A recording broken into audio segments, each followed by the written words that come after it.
मध्य प्रदेश में रेत माफियाओं पर अब और नकेल कसेगी। रेत माफिया सिर्फ जुर्माना देकर नहीं छूट पाएंगे। दरअसल कृषि मंत्री कमल पटेल ने जबलपुर और नर्मदापुरम संभाग के सभी कलेक्टर और एसपी को एक खत लिखा है। इस खत में उन्होंने कहा है कि कोर्ट के एक आदेश के मुताबिक अब जो रेत माफिया हैं, अगर वो अवैध उत्खनन करते हुए पाए जाते हैं तो फिर उनके खिलाफ सिर्फ जुर्माने की कार्रवाई न की जाए, बल्कि उनके खिलाफ चोरी और चोरी का सामान छुपाने का मुकदमा भी दर्ज किया जाए। उनके इस खत के बाद अब ये माना जा रहा है कि रेत माफियाओं पर काफ़ी हद तक नकेल कस सकेगी। खत में ये भी कहा गया है कि जो अधिकारी कार्रवाई में लापरवाही करेंगे उनके खिलाफ भी एक्शन लिया जाएगा। दिग्विजय सिंह के एक ट्वीट पर प्रदेश में सियासी घमासान मच गया है। दरअसल हिमाचल प्रदेश में पीपीई किट खरीदी घोटाले की गूंज मध्य प्रदेश में भी सुनाई दे रही है। दिग्विजय सिंह ने ट्वीट कर कहा है कि जिस तरीके से हिमाचल में प्रदेश अध्यक्ष ने इस्तीफा दिया है, उस तरीके का साहस क्या प्रदेश सरकार में बैठे मुख्यमंत्री और मंत्री दिखाने का काम करेंगे। इसके बाद बीजेपी ने जवाबी हमला बोला। बीजेपी विधायक रामेश्वर शर्मा ने कहा है कि मौजूदा सरकार पूर्व सरकार में दिग्विजय सिंह के कारनामों की पोल खोलने का काम करेगी। दरअसल रामेश्वर शर्मा ने पूर्व मंत्री उमंग सिंगार के उस बयान का हवाला दिया है जिसमें पूर्व मंत्री उमंग सिंगार ने पूर्व मुख्यमंत्री दिग्विजय सिंह पर गंभीर आरोप लगाए थे। उमंग सिंगार ने तब कहा था कि दिग्विजय सिंह शराब और रेत माफिया का गठजोड़ पनपा रहे हैं और इसी पूरे मामले को लेकर अब बीजेपी दिग्विजय सिंह के खिलाफ हमलावर हो गई है। विधायक रामेश्वर शर्मा के मुताबिक दिग्विजय सिंह के खिलाफ किए गए कारनामों की फाइलें खोली जाएंगी और जो भ्रष्टाचार हुआ है उसको खोलकर उनके खिलाफ कार्रवाई होगी। पूर्व मंत्रियों को आवंटित सरकारी बंगलों को खाली कराने का मामला हाईकोर्ट तक पहुंचा है। आज इस मामले में पूर्व मंत्री विजय लक्ष्मी साधो ने एक याचिका मध्य प्रदेश हाईकोर्ट में दायर की थी, जिस पर उन्हें कोई फौरी राहत नहीं मिली है। हाईकोर्ट ने याचिकाकर्ता विजय लक्ष्मी साधो को निर्देश दिए है कि वे अपनी मांगों को लेकर पहले प्रदेश सरकार के पास जाएं और अगर सुनवाई नहीं होती है तो अदालत के दरवाजे उनके लिए खुले हैं। हाईकोर्ट के इस मत के साथ पूर्व मंत्री साधो की ओर से याचिका वापस लेते हुए उसे निराकृत कर दिया गया। याचिका की सुनवाई के दौरान साधो की ओर से पक्ष रखते हुए अधिवक्ता ने बताया कि पद जाने के बाद 6 महीने का समय नियम के तहत मिलना चाहिए। ऊपर से कोरोना संकट के बीच बंगला खाली करने का नोटिस थमा दिया गया है, जो उचित नहीं है। वीडियो कॉन्फ्रेंसिंग के जरिए की गई सुनवाई में साधो का पक्ष पूर्व अतिरिक्त महाधिवक्ता अजय गुप्ता ने रखा था। हाईकोर्ट के मत के बाद अब साधो प्रदेश सरकार के समक्ष अपनी मांगों को रख सकती हैं। गौरतलब है कि कोरोना संकट के बीच कमलनाथ सरकार के सभी कैबिनेट मंत्रियों को उन्हें आवंटित बंगले खाली करने के नोटिस चस्पा कर दिए गए थे। पूर्व मंत्री वित्त तरुण भानोट के बंगले को तो सील तक कर दिया गया, जिसे बाद में उन्हें वापस सौंप दिया गया था। इस तरह जलपुर में भी कैबिनेट मंत्री लखन गनगोरिया को बंगला खाली करने का नोटिस थमाया गया था, जिसे लेकर वे वरिष्ठ अधिकारियों से मिले और बंगला खाली करने का अतिरिक्त समय मांगा था। बंगलों को वापस लेने के लिए चल रही बंगला पॉलिटिक्स अब हाईकोर्ट की दहलीज तक पहुंच गई है। बहरहाल साधो के मामले का निराकरण हो गया है। इस बीच अन्य मंत्री भी अब सरकार के समक्ष अपील कर सकते हैं। प्रदेश भर में कोरोना संक्रमण के मामले बढ़ते ही जा रहे हैं। स्वास्थ्य विभाग मामलों की समीक्षा तो कर ही रहा है, साथ ही साथ बैठकों का दौर भी जारी है। समीक्षा में ये बात सामने आई है कि जिन लोगों को विभाग ने संदिग्ध माना था और होम आइसोलेट होने के निर्देश दिए थे, उन्होंने सख्ती से पालन नहीं किया, जिसकी वजह से अब कोरोना संक्रमण के मामले प्रदेश में बढ़ते जा रहे हैं। वहीं राजभवन में कोरोना की एंट्री होने से अब काफी सावधानियां भी बढ़ती जा रही हैं। राजभवन में कोरोना वायरस फैलने के बाद अब हर दिन उच्च स्तरीय समीक्षा होगी। प्रभावित कंटेनमेंट क्षेत्र में स्टैंडर्ड ऑपरेटिंग प्रोसीजर अपनाया जाएगा। बाहरी व्यक्तियों और कर्मचारियों के स्वास्थ्य की भी मॉनिटरिंग की जाएगी। राज्यपाल के सचिव मनोहर दुबे ने मामले पर बैठक की है। राजभवन में कोरोना की एंट्री के बाद राजभवन को 3 सेक्टर में बांटा गया है। राज्यपाल के निवास और कार्यालय कर्मचारी को वर्क फ्रॉम होम के निर्देश दिए गए हैं। परिसर के कार्यालयों को भी बंद कर दिया गया है। जरूरत पर ही कर्मचारियों को बुलाया जाएगा। कोरोना के पॉजिटिव केस मिलने के बाद राजभवन के बाहर बारकोडिंग की जा रही है। राजभवन के गेट नंबर 1 और 3 पूरी तरीके से सील कर दिए गए हैं। यहां पर मेडिकल इमरजेंसी को छोड़कर 3 दिन तक बाहर जाना प्रतिबंधित रहेगा। राजभवन गेट नंबर 2 से ही लोग प्रवेश कर सकेंगे। नगर निगम राजभवन में जरूरी सामान की आपूर्ति करेगा। राज्यपाल की ड्यूटी में लगे कर्मचारी के रुकने की व्यवस्था भी की जा रही है। विशेष परिस्थितियों में ही राज्यपाल से मुलाकात हो सकेगी। वहीं स्वास्थ्य विभाग की समीक्षाओं के बाद ये बात सामने आई है कि प्रदेश के विभिन्न जिलों में जिन लोगों को संदिग्ध माना गया था, वो क्वारंटाइन और होम आइसोलेशन का पालन सही तरीके से नहीं कर रहे हैं। जिसके कारण कोरोना संक्रमण बढ़ता ही जा रहा है। स्वास्थ्य विभाग की समीक्षा में जब ये सामने आया कि विभिन्न जिलों में कोरोना संक्रमण को लेकर के गाइडलाइन का पालन नहीं किया जा रहा है और संदिग्ध बड़ी संख्या में संक्रमण फैलाते जा रहे हैं, तब विभाग ने सीएमएचओ को निर्देश दिए हैं। ये निर्देश सभी जिले के सीएमएचओ के लिए जारी किए गए हैं कि सख्ती से लोगों को होम आइसोलेट और क्वारंटाइन होने का पालन करवाया जाए। इंदौर में कोरोना पॉजिटिव मरीजों की संख्या दिनों दिन बढ़ती जा रही है और संक्रमण भी तेज होता जा रहा है। अगर संक्रमण की दर की बात की जाए तो ये 8% पर पहुंच गई है। इंदौर में देश का सबसे सख्त लॉकडाउन होने के बावजूद कोरोना संक्रमण कम होने का नाम नहीं ले रहा है। गांधी मेमोरियल मेडिकल कॉलेज के मेडिकल बुलेटिन में 78 नए कोरोना पॉजिटिव मरीज सामने आए हैं, जिसके बाद पॉजिटिव मरीजों की संख्या 3260 पर पहुंच गई है। पिछले 24 घंटों में 1317 सैंपल लिए गए, जिसमें से 891 सैंपल की जांच की गई, जिसमें से 769 सैंपल नेगेटिव निकले और 78 पॉजिटिव पाए गए। जिले के मुख्य चिकित्सा एवं स्वास्थ्य अधिकारी डॉक्टर प्रवीण जड़िया के मुताबिक अब तक जिले में 31,513 सैंपल की जांच की गई है। आज दिनांक तक जिले में 3260 कोरोना पॉजिटिव मरीज पाए गए। मेडिकल बुलेटिन में 3 मरीजों की मौत की पुष्टि के बाद अभी तक कोरोना संक्रमण की वजह से 122 लोगों की जानें जा चुकी हैं। वहीं 1583 मरीजों का अभी भी शहर के विभिन्न अस्पतालों में इलाज चल रहा है। उधर पूर्व में कोरोना पॉजिटिव होने के बाद स्वस्थ हुए 18 मरीजों को बुधवार को विभिन्न अस्पतालों से छुट्टी दी गई। अब तक जिले में कोरोना से स्वस्थ होकर 1555 लोग अपने घरों को लौट चुके हैं। इंदौर जिले में बनाए गए विभिन्न क्वारंटाइन सेंटर से भी अब तक 2817 लोगों को डिस्चार्ज किया जा चुका है। इंदौर में तमाम प्रयासों के बावजूद सैंपलों के जांचने की जो रफ्तार है बहुत धीमी गति से चल रही है। पिछले 24 घंटों में 1317 लोगों के सैंपल लिए गए, लेकिन जांच 891 लोगों की ही हो पाई। रतलाम में कांग्रेस की पोस्टर पॉलिटिक्स ने जिले की राजनीति को गरमा दिया है। रतलाम के युवक कांग्रेस के एक नेता ने इन दिनों रतलाम शहर के 4 जगहों पर रतलाम के सांसद गुमान सिंह डामोर और 2 भारतीय जनता पार्टी के विधायकों की गुमशुदगी के पोस्टर लगवाए हैं, जिनकी चर्चा जोरों पर है।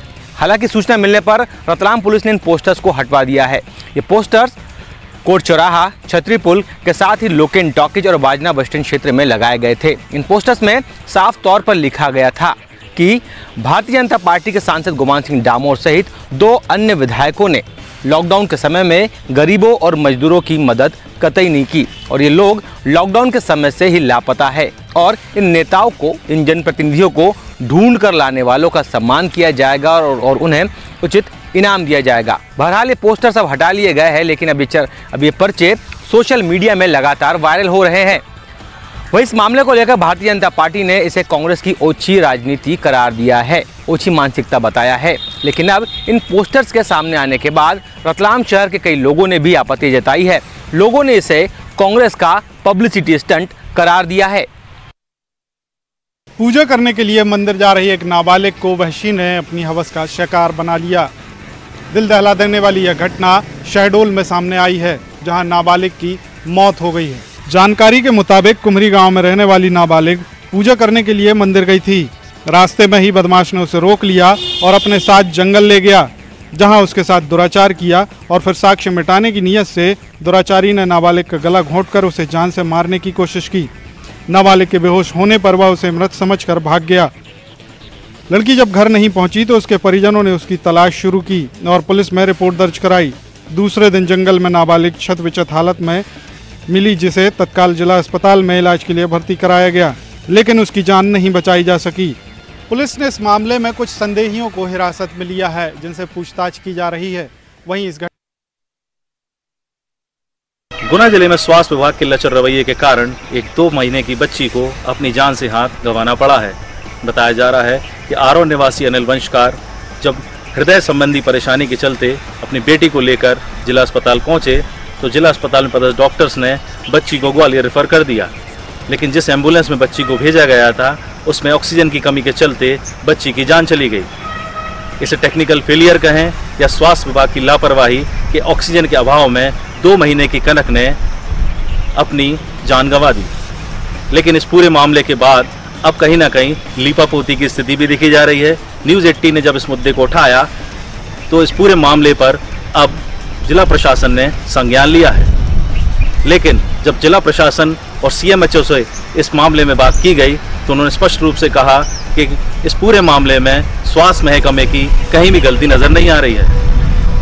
वहीं पूर्व मंत्री जयवर्धन सिंह ने इस मामले को लेकर राज्य शासन और कलेक्टर से मांग की है कि दोषियों के खिलाफ सख्त से सख्त कार्रवाई की जाए। हालांकि लगातार जिस प्रकार से मामले सामने आ रहे हैं, उन मामलों को देखकर अस्पताल का रवैया जो कि कहीं ना कहीं संदेह के कटघरे में खड़ा हुआ है, उसके खिलाफ में बड़ी कार्रवाई की मांग की जा रही है। सागर के बुंदेलखंड मेडिकल कॉलेज से मानवीय संवेदनाओं को तार करने वाली तस्वीरें सामने आई हैं। पीपीई किट पहनने के बाद स्वास्थ्यकर्मी की तबीयत बिगड़ गई। बेचैनी होने के बाद स्वास्थ्यकर्मी बुंदेलखंड मेडिकल कॉलेज के सामने चक्कर खा के गिर पड़ा। एक कोरोना वॉरियर्स हीरालाल प्रजापति हैं। ये 108 एम्बुलेंस के पैरामेडिकल स्टाफ में तैनात हैं। हीरालाल पीपीई किट्स पहने थे और कोरोना संक्रमित मरीजों को लेकर बीएमसी पहुंचे थे। मरीजों को टीबी अस्पताल से बीएमसी शिफ्ट किया जा रहा था। हीरालाल प्रजापति की ड्यूटी मोती नगर लोकेशन पर थी। वो एम्बुलेंस के साथ जैसे ही बीएमसी पहुंचे और मरीजों को एम्बुलेंस से उतारने लगे, अचानक लड़खड़ाए और बीएमसी के गेट के सामने चक्कर खाकर गिर पड़े। बीएमसी में स्टाफ ना होने की बात कहकर उन्हें जिला चिकित्सालय भेज दिया गया। पैरामेडिकल स्टाफ ने 108 एम्बुलेंस से हीरालाल प्रजापति को जिला चिकित्सालय में भर्ती कराया। इलाज के बाद हीरालाल प्रजापति अब स्वस्थ है। कोरोना के बढ़ते मरीजों के चलते अब मैनेट मौलाना आज़ाद राष्ट्रीय प्रौद्योगिकी संस्थान के हॉस्टल को भी क्वारंटाइन सेंटर बनाया जा रहा। आप देख सकते हैं कि ये 11 नंबर हॉस्टल है, बॉयज़ हॉस्टल है, जहां पर 350 से ज़्यादा कमरे हैं और अब यहां पर तैयारियां की जा रही हैं क्वारंटाइन सेंटर बनाने की। और ये देखिए मैनेट के जो प्रोफेसर्स हैं, जो नगर निगम जिला प्रशासन के जो कर्मचारी हैं, यहाँ पर पहुँचे हैं और इस हॉस्टल को तैयार कर रहे हैं। हालाँकि जो 350 कमरे हैं वहाँ पर ऑलरेडी बेड लगे हुए हैं। अब यहाँ पर बिस्तर और जो दूसरा सामान है जिला प्रशासन की तरफ से लाया जाएगा। और जिस तरह से राजधानी भोपाल में कोरोना के मरीज बढ़ रहे हैं, उसके बाद अब जो क्वारंटाइन सेंटर्स हैं उनकी संख्या भी बढ़ा दी गई है और इस लिस्ट में अब मैनेट का नाम भी जुड़ गया है। और इस जो मैनेट संस्थान है, यहाँ पर 11 हॉस्टल हैं, लेकिन पहली शुरुआत 11 नंबर हॉस्टल से की जा रही है, जहाँ पर कल से जो कोरोना के लक्षण वाले मरीज हैं, इनके संपर्क में आने वाले जो परिजन हैं या फिर दूसरे लोग हैं, उनको यहाँ पर 14 दिन के लिए क्वारंटाइन किया जाएगा और 350 से ज़्यादा लोगों को कल यहाँ पर शिफ्ट भी किया जाएगा। और यहाँ पर जो मैनेट में दूसरे हॉस्टल हैं, गर्ल्स हॉस्टल कल्पना चावला जो हॉस्टल है, जहाँ पर 1200 से ज़्यादा गर्ल्स वहाँ पर रहती हैं। हालांकि इस वक्त जबकि लॉकडाउन है तो छात्राएँ अपने शहरों में हैं, ऐसे में उनका जो सामान है वो भी शिफ्ट किया जाएगा और जो गर्ल्स हॉस्टल है वहाँ पर भी लोगों को क्वारंटाइन किया जाएगा। हालांकि ये जो हॉस्टल आप देख रहे हैं, यहाँ पर जो भी स्टूडेंट उनका सामान कलेक्ट कर लिया गया है, उसका पंचनामा भी बना लिया गया है और उसको मैनेट परिसर में ही सुरक्षित करके रख लिया गया है। जब भी स्टूडेंट्स यहाँ पर पहुँचेंगे और वो अपने पूरे पेपर्स दिखाकर अपने सारे सामान को कलेक्ट कर सकेंगे। मामले में 10 दिनों तक दहाई के आंकड़े में नए मरीज आने के बाद छत्तीसगढ़ में हलचल मच गई है कि आखिरकार ये सिलसिला कब थमेगा और कब जाके इस पे विराम लगेगा, ताकि लोगों के मन में जो दहशत है वो दहशत का माहौल कम हो सके। लेकिन इन तमाम अटकलों पे, तमाम गतिविधियों पे बुधवार का दिन थोड़ा बेहतर इसलिए रहा क्योंकि बुधवार को दिन भर में महज 8 मरीज ही सामने निकल के आए, तो वहीं डिस्चार्ज होने वालों की संख्या भी अधिक रही। अब तक अगर कुल मामलों की बात कर ली जाए तो 283 का संक्रमित होना, मतलब एक्टिव केस का होना, बताने के लिए काफी है कि छत्तीसगढ़ में हालात चिंताजनक जरूर है, क्योंकि 28 में से 22 जिलों तक कोरोना का संक्रमण पहुंच चुका है। केवल 6 जिले ही शेष ऐसे बचे हैं जहां तक अभी कोरोना ने पैर नहीं पसारे हैं। लेकिन सवाल ये है कि जिस तरह से 1 लाख के करीब और मजदूरों का छत्तीसगढ़ लौटना शेष है, 1 जून से ट्रेनें जब चलेंगी तो और अधिक लोगों का यहाँ पे आवागमन होगा, तो ऐसे में इस स्थिति को कैसे रोका जाएगा और कैसे इस पे लगाम लगाएगी, तो आने वाला वक्त ही तय करेगा। फिलहाल इतना तो तय है कि 6 दिन बाजार खोलने की अनुमति के बाद बाजार में अब और अधिक भीड़ होगी। सोशल डिस्टेंसिंग का कड़ाई से पालन अगर नहीं किया गया तो संभवतः स्थिति और अधिक बिगड़ सकती है। बहरहाल जिम्मेदारों ने यह दावा किया है कि आने वाले समय में उचित पर्याप्त संसाधन जुटाए जाएंगे, इंतजाम किए जाएंगे, कड़ाई से तमाम नियमों का पालन कराया जाएगा और स्थिति जल्द ही काबू में आ जाएगी। सुरक्षा के क्षेत्र में रेलवे ने एक और बड़ा काम किया है। अब जितनी भी सवारियां गाड़ी आएंगी उसको अल्ट्रावायलेट सैनिटाइज किया जाएगा। इसके लिए रेलवे के जो विशेष जो इंजीनियर हैं, उनके जो रेल के कर्मचारी हैं, उन्होंने इस जो रोबोट का निर्माण किया है। हालांकि इस रोबोट की कीमत बाज़ार में लगभग 2 लाख रुपया बताई गई है, लेकिन रेलवे के कर्मचारी ने इस जो रोबोट को निर्माण किया है वो 50,000 की लागत से निर्माण कर लिया है। अब जितनी भी सवारी ट्रेनें आएंगी और कोरोना के संक्रमण का भय अगर ट्रेन में है, उनके बैक्टीरिया वायरस होने के उसमें डर है, तो बिना किसी आदमी के व्यक्ति के घुसे हुए उसे अल्ट्रावायलेट किरण से खत्म कर दिया जाएगा। रेलवे की इस पहल की अब सराहना हो रही है। छत्तीसगढ़ में आज से ऑटो और टैक्सी का परिचालन शुरू हो गया है। राजधानी रायपुर में आप देख सकते हैं कि जैसे ही ऑटो और टैक्सी को परमिशन मिली, शहर में ऑटो चलने शुरू हो गए हैं। इसके साथ ही शर्तें भी रखी गई है कि जो ऑटो चालक हैं वो मास्क लगाए रखेंगे, प्रॉपर सैनिटाइजेशन करेंगे। जो यात्री हैं उनको भी मास्क लगाना जरूरी है, खुद को बीच बीच में सैनिटाइज करना जरूरी है। उसके साथ ही यदि वो दूसरे जिलों में जाते हैं तो दूसरे जिलों में जाते समय उन्हें ई पास लेना जरूरी है, दूसरे जिलों के लेकर परमिशन लेना जरूरी है। जो ऑटो चालक या टैक्सी चालक ऐसा नहीं करेंगे उन पर कार्रवाई हो सकती है। एक ऑटो चालक हमारे साथ मौजूद बात करते हैं। आज से अनुमति मिली है, पहले क्या आपकी दिक्कतें हो रही थी आपको?